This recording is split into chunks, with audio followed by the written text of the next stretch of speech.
Good evening and thanks for joining us. For the second day in a row, Russian President Vladimir Putin is rejecting the assertion by American intelligence agencies that Russians meddled in last year's U.S. presidential election to the potential benefit of Donald Trump. In an excerpt from an interview with NBC News to be broadcast tomorrow, Putin suggests hackers, even in the U.S., could have planted evidence to frame Russia. Hackers can be anywhere. They can be in Russia, in Asia.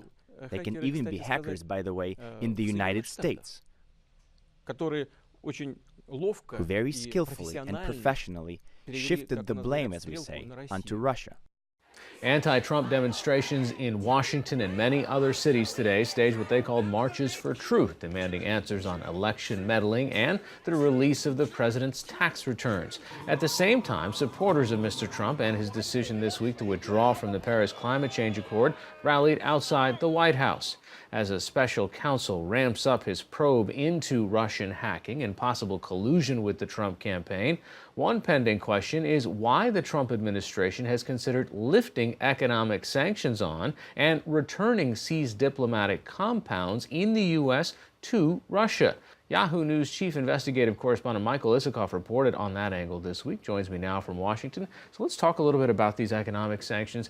Your reporting seems to show that there was pressure from the Trump administration very early on to get these lifted. Exactly. In its first few days, there were taskings to the State Department to develop proposals to ease tensions with Russia. And what the Trump people were looking for were proposals to ease or lift sanctions that had been imposed by the Obama administration on Russia after its intervention in Ukraine and its meddling in the presidential election. What would the U.S. get back? It was cooperation, again, sort of future cooperation in the fight against ISIS?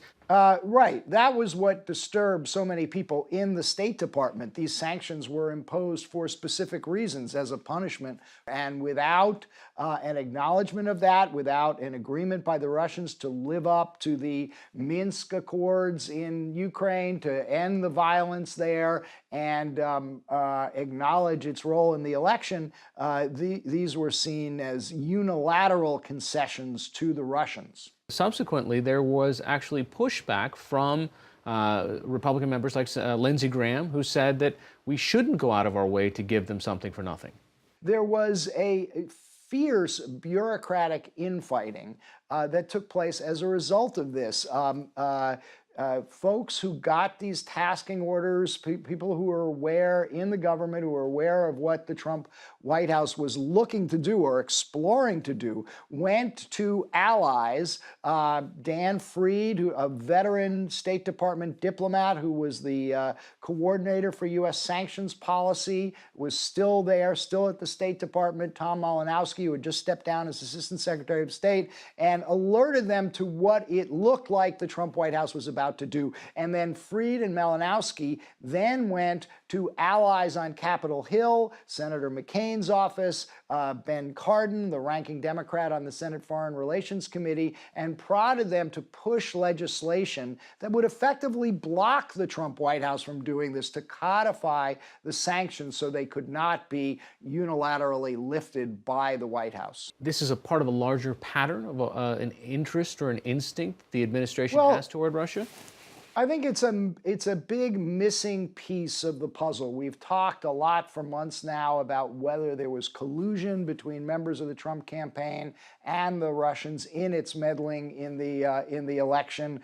We've spent a lot of time talking about those meetings during the transition. Jared Kushner, Michael Flynn meeting with the Russian ambassador and a Russian banker. The question is, what did the Russians want or hope to get from the Trump administration? And there's no question the number one item on their agenda was the lifting of sanctions. That's what they were hoping to get from the Trump White House. That's what they wanted from the administration. All right, Michael Isikoff of Yahoo News. Thanks so much for joining us. Thank you.